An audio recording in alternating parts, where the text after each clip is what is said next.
MTA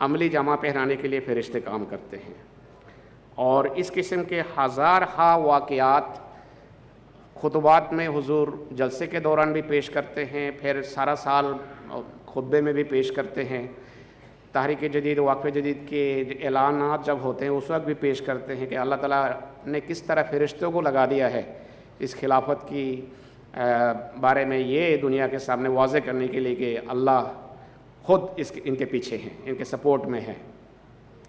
اس قسم کے reports ساری دنیا سے تبشیر میں آتی ہیں، اور تبشیر کے ذریعے سے یہ باتیں ہمیں پتہ چلتی ہیں۔ ایک بات جو ماجد صاحب نے بتایا وہ یہ ہے کہ کس طرح خدا اپنے خلیفہ کے جو الفاظ ہیں اس کو پورے فرماتا ہے۔ سری لنکا میں اور ملائیشیا میں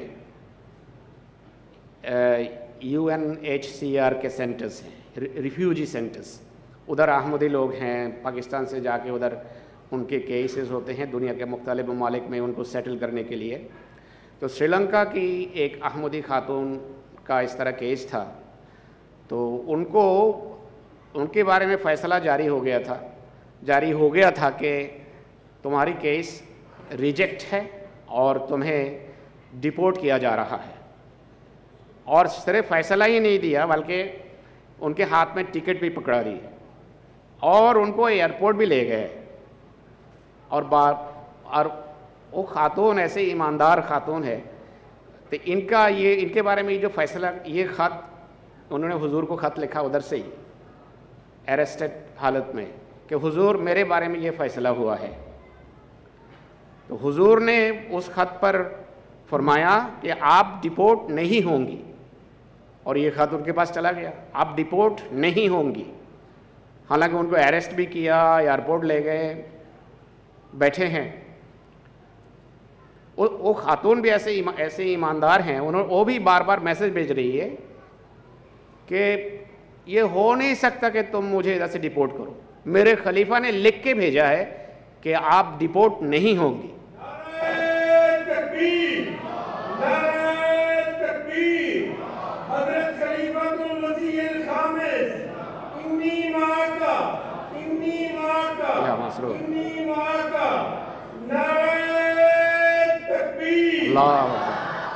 اب ان کو پلین میں بٹھا دیا، بیلٹ بھی لگا دی، پلین فلائی کرنے والی تھی۔ اس دوران پولیس کے 2 اشخاص، امیگریشن کے 2 شخص اندر آتے ہیں اور بیلٹ کھول کے ان کو کہتے ہیں تمہارے بارے میں اب فیصلہ ہوا ہے کہ تم ڈیپورٹ نہیں ہوگی، ایگزیکٹلی وہی الفاظ۔ تو یہ غیر معمولی ایک نہیں، صدہا اس قسم کے واقعات ہیں۔ ہر زمانے میں، ہر خلیفہ کے زمانے میں اس طرح ہوئے ہوں گے، لیکن اس زمانے میں ہم یہ دیکھ رہے ہیں۔ جرمنی کا واقعہ ہے، ایک شخص نے سنایا کہ میری امی جو ہے وہ بیمار رہتی تھی، اور ہر 3-4 مہینے کے بعد 1 مہینہ ان کو ہسپتال میں رہنا پڑتا تھا، ایسی تکلیف تھی۔ تو حضور سے ملنے آئی اور بڑی درد بھرے الفاظ میں عرض کیا کہ حضور میری یہ کیفیت ہے کہ ہر 3-4 مہینے کے بعد 1 مہینہ مجھے ہسپتال رہنا پڑتا ہے، میرے چھوٹے چھوٹے 4 بچے ہیں، آپ میرے لیے دعا کریں۔ حضور نے سنا، دعا کی، اس کے بعد رومال نکالا، اور حضور کا یہ طریق ہے جب خاموشی سے دعا کرتے ہیں اور خدا کی طرف خصوصی توجہ کرتے ہیں، ہم نے دیکھا یہ خود، حضور رومال نکال کے ہاتھ میں اس طرح اس کو رگڑا، اور مسلم اسلام کی جو انگوٹھیاں ہیں ان کے ساتھ بھی رگڑا، اور پھر دعا کر کے ان کو دیا۔ اور ان کا بیٹا بتاتے ہیں کہ وہ دن اور آج 15 سال ہو گئے، اس کے بعد ایک دفعہ بھی ان کو امی کو ہسپتال نہیں جانا پڑا۔ تو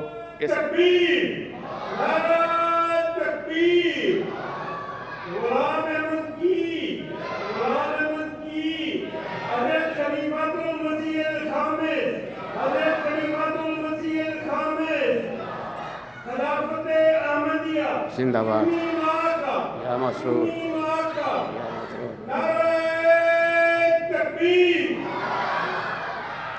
اب ایک اپنا واقعہ میں سناتا ہوں.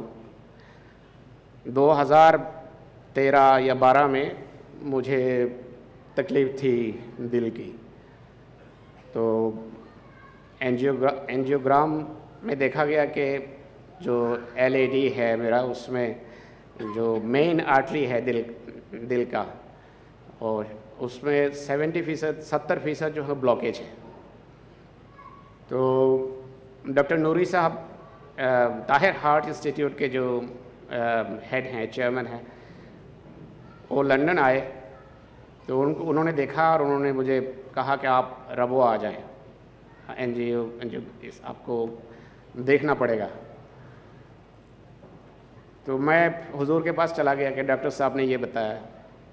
حضور نے فرمایا چلے جاؤ، لیکن ساتھ ہی میں نے عرض کیا حضور آپ دعا کر دیں.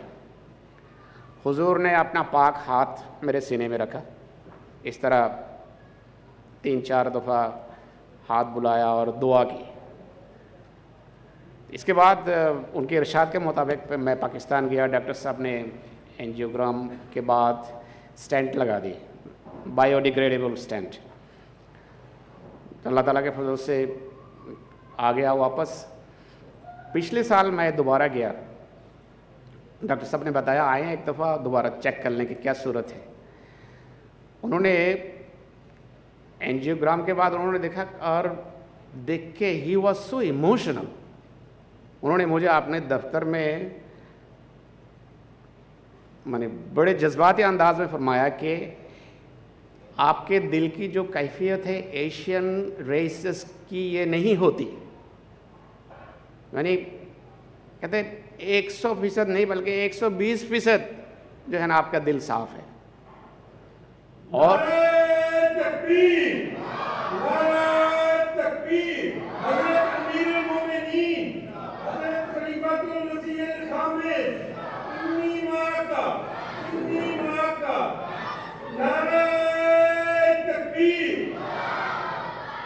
120% کا مطلب ہے کہ یہ جذبات کے جو ہیجان ہے اس کا ایکسپریشن ہے کہ 120% یہ صاحب کہتے ہیں یہ خلیفۃ المسیح کی دعا ہے. ایشین ریس میں ایک دفعہ اگر اس طرح ہو، بلکہ فرماتے ہیں کہ اکثر دلوں میں کچھ نہ کچھ جمتے رہتے ہیں، لیکن آپ کا بالکل صاف ہے. تو ابھی وہ لندن آئے تھے اپریل میں یا مئی میں، تو سرائے خدمت جہاں خلیفۃ المسیح رابع رحمہ اللہ رہتے تھے اسلام آباد میں، تو ادھر ٹھہرے تھے. وہ میں اپنے بچوں کو لے کے ان سے ملنے گیا. تو میرے 3 بیٹے، ہماری بہو ساتھ تھی، اور ادھر بھی اتنے جذباتی تھے. سب میرے بچے ادھر حاضر ہیں، ابھی وہ سن رہے ہیں. انہوں نے بتایا کہ یہ خلیفۃ المسیح کی دعا ہے تمہارے ابو کی جو یہ دل کی کیفیت ہے ابھی اللہ تعالیٰ کے فضل سے. تو اس طرح ہزارہا واقعات ہیں. حضرت مرزا مسرور احمد ایدہ اللہ تعالیٰ بنصر عزیز کیجولی کچھ فرماتے ہیں اور خدا تعالیٰ فرشتوں کو لگا دیتا ہے اس کو عملی جامہ پہنانے کے لیے. روزانہ ہم اللہ تعالیٰ کے فضل سے دیکھ رہے ہیں. تو خدا کرے کہ اس خلافت کو ہم سمجھیں اور اس کے نور سے منور ہوں. اپنے اولاد کو اس سے منسلک کریں، سب بچوں کو خلافت سے منسلک کریں، ان بچوں سے خط لکھوائیں. حضور خود بھی چاہتے ہیں کہ بچے لکھیں، اپنی تصویریں کاغذ پہ لگا کے ان کو بھیجیں، ان کی دعائیں کرتے ہیں. ہم بہت خوش نصیب ہیں. اللہ تعالیٰ کے خلافہ کے پاک ہاتھ کے لمس ہمارے انہوں نے لمس فرمایا ہے. خلیفۃ المسیح رابع رحمہ اللہ نے بھی ہمیں پیار دیا ہے. اس زمانے کے نبی کی بیٹی نے بھی ہمیں دعا دی ہے میرے سر پہ ہاتھ رکھ کے، حضرت امت الحفیظ بیگم صاحبہ مسلم اسلام کی بیٹی. تو یہ دولت پیسے خرچ کرنے سے نہیں ملتے. سب کوشش کریں کہ جس کو خدا نے خلیفہ بنایا اس زمانے میں اس کے ساتھ ذاتی تعلق قائم ہو. تو خدا تعالیٰ سب کو اس کی توفیق دے. میں حضور کا ایک اقتباس پڑھ کے ختم کر دیتا ہوں. خلیفۃ المسیح خامس ایدہ اللہ تعالیٰ فرماتے ہیں ہمیشہ یاد رکھیں کہ خلافت احمدیہ کے ساتھ جڑنے سے ہی اب دنیا کی بقا ہے، اور خلافت احمدیہ اس نظام کا تسلسل ہے